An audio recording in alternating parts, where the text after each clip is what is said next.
Guys,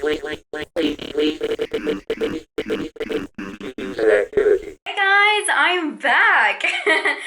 If you are new to my channel, hi, my name is Emma, also known as Spooky Astronauts here on YouTube. I do this style of review quite regularly on my channel if there's a horror movie out in Australia, to kind of give you guys an idea if you want to go see the film in the cinema, if it's your kind of thing. And I do this completely spoiler free, so I'm not going to give away anything to do with the plot, twists, turns, all that kind of stuff. It's just kind of to give you a feel of what I personally think of the film, but also for you guys to know whether it's worth spending your money on going out and seeing it while it's in the cinema. So with all that said, for people who know me, yes, I'm back. I'm back in Australia, and I actually got back yesterday, and I've been dying to go see Dr. Sleep because the posters were all over LA where I flew out of. So I'm very excited to see this one. I was hoping to do something quite ambitious before seeing it. I was going to listen to the audiobook or read The Shining, watch The Shining 1980, and then watch The Shining miniseries.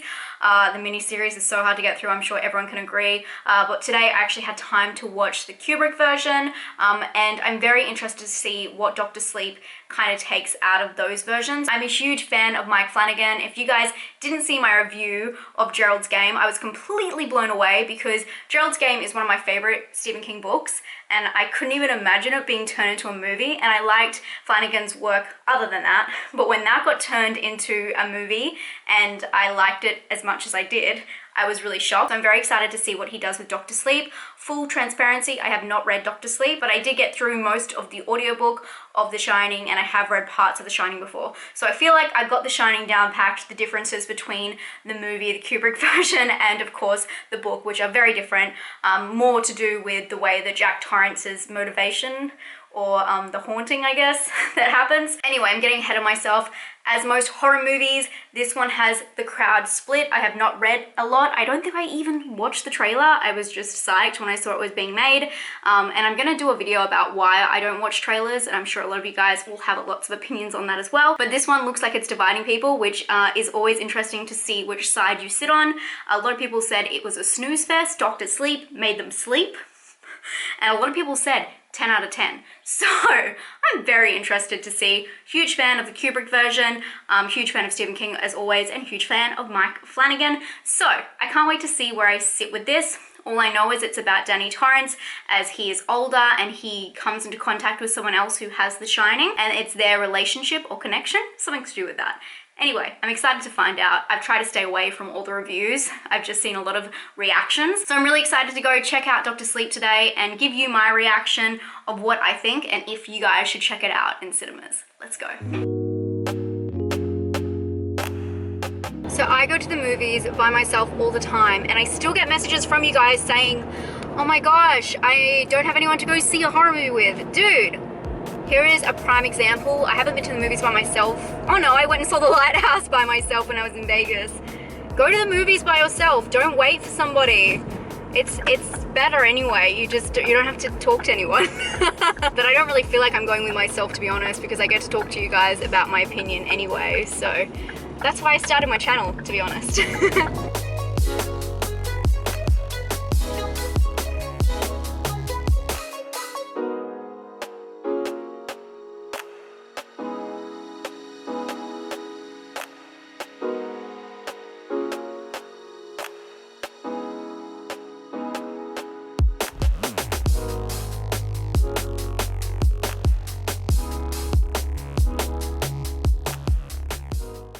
I just got out of watching Dr. Sleep. It's 7:40. I went in there at like 4 something. This is crazy. Movies are going so long these days. That was a wild ride. Let's just start off with what the movie's about. It is about Danny Torrance, as I said, grown up, and he has to kind of help someone who is dealing with problems of their own from The Shining.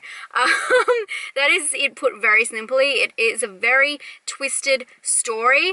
Not saying that's like a lot of twists and turns. It's just there's a lot of story in there, and it really does span across many years, actually his whole life. And as much as I knew it was kind of tied into the Kubrick version, it is very much tied into that. And I did read afterwards that Stephen King and Flanagan talked about why he had to make it tied into the Kubrick version, because everyone's more familiar with that, and Stephen King like begrudgingly went along with it because we all know that Stephen King does not like the Kubrick version. I wasn't sure how similar it was going to be or what was going to happen, and I'm not going to spoil anything because it's really interesting to watch it happen. I really do recommend watching the Kubrick version if you're going to go see this in the cinema, or if you're going to watch it at home. I recommend definitely watching the 1980 version before watching this film. There are a lot of Easter eggs and things that I kind of wouldn't pick up the exact wording on stuff if I hadn't had just rewatched the film.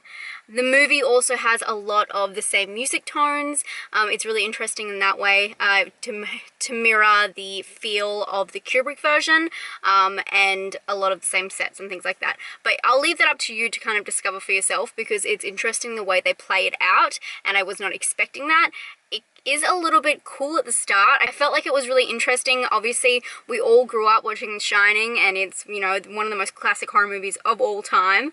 Totally can say that this time without feeling like I'm going to offend anybody. So it was really cool seeing a direct sequel to that movie. It was kind of bizarre, and obviously he wrote it as a direct sequel to his first book because people kept asking him what happened to Danny when he grew up. So it was really rewarding to watch that, but at the same time, it was also very strange because when you think back to the classic, it does feel like such a standalone film, and then to modernize it and then to bring a whole separate chunk of story that had nothing to do with the first one is very strange. So I'm not really sure how I feel about it. In one respect, it was really freaking cool, and the other respect, it was kind of like, I don't really want to rewatch The Shining and think about Doctor Sleep now, because Doctor Sleep is such a modern horror film.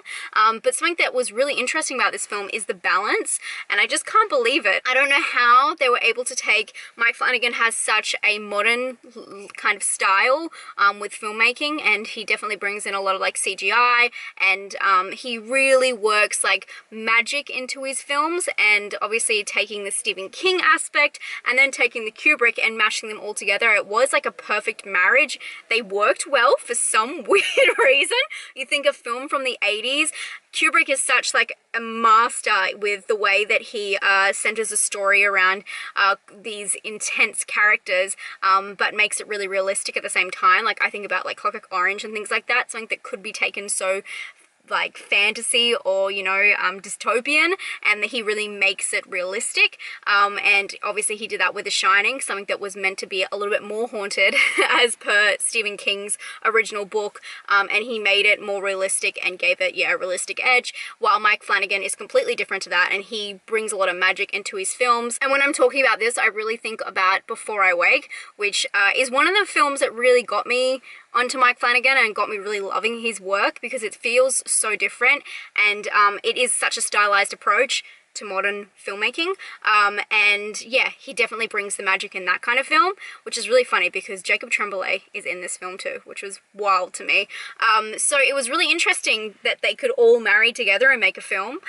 I didn't think it was possible that there would be equal amounts, but there really is, and it kind of works. Ewan McGregor in this film as Danny is amazing. Usually when you see an actor like this, such a well-known actor, you kind of sink into him and the roles that he plays in other films that you know him in, but in this, he completely transformed to Danny, and I think he did an amazing job at it. Wendy, Danny's mum, was played by Alex Esso.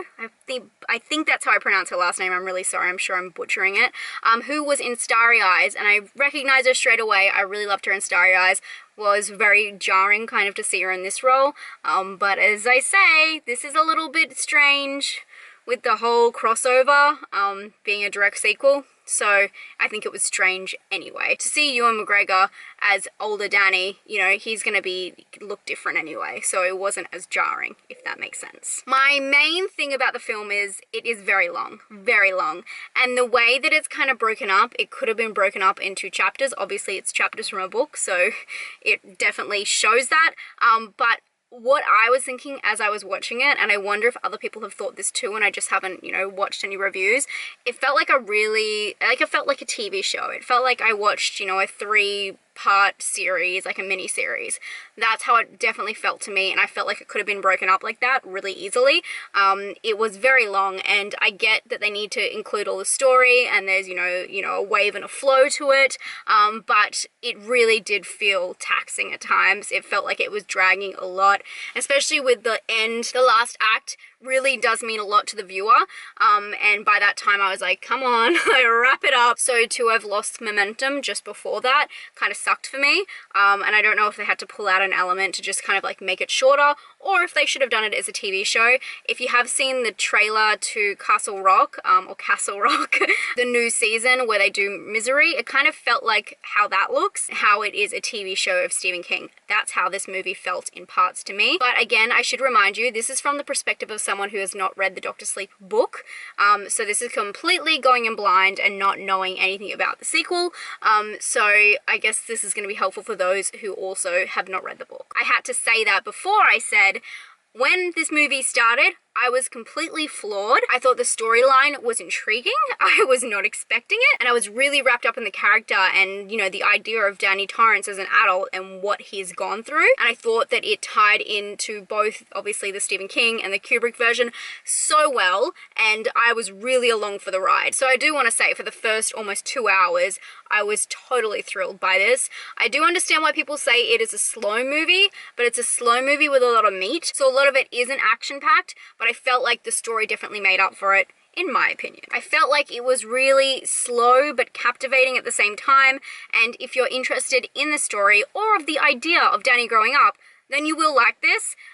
But people who love the original and don't like, not that it's a remake, people don't like sequels, don't like add-ons, don't like, you know, anyone rebooting or anything like that, you will not be a fan of this, because it is jarring. As you can tell, I'm all over the place with my thoughts with this one. I really enjoyed the storyline, the start of it, I thought it was amazing, and then it just kind of just dragged a lot for me. But it's really hard translating a book to screen, because they do want to include all those details, and I'm sure that's why Stephen King was very happy with this movie, because it did include all those details, and it, you know, took the extra time to. I felt like it went really quickly from like an 8 to like a 7 for me. 7. I'm gonna give it a 7. I think I'm gonna give it a 7. Would I recommend you guys going to see this movie and spending your hard-earned cash on this? I would. I really would, because I feel like a lot of people are either loving or hating this film, and I think it's really cool if you have the chance to go and decide for yourself. But I only say do it if you can sit in the cinema for over 2.5 hours. Because man, these movies are getting so ridiculous, going over, you know, 2.5 hours. I just can't even believe it anymore. Like, every film I go to see these days goes for that long. I went and saw Lighthouse recently. I went and saw Motherless Brooklyn. I think that went for 2.5 hours. Anyway, it's just a lot, and it can be a lot to give your attention to the screen for that long.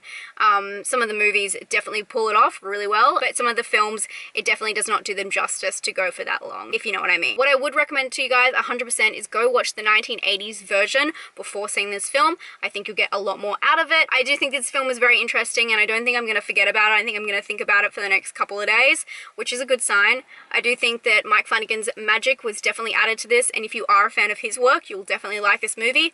But if you're not a fan of his work, you probably won't. It's definitely a Mike Flanagan film, and you can see some of the Easter eggs within that. Anyway, I'm gonna go. I've been blabbing.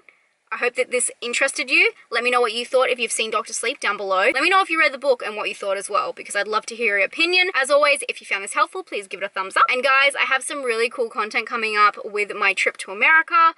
I have some stories for you, including my first ever paranormal experience. Very strange. Okay, I'm gonna go now. Thank you guys so much for being here. I love you so much, and I'll talk to you very soon. Stay spooky, guys. Bye.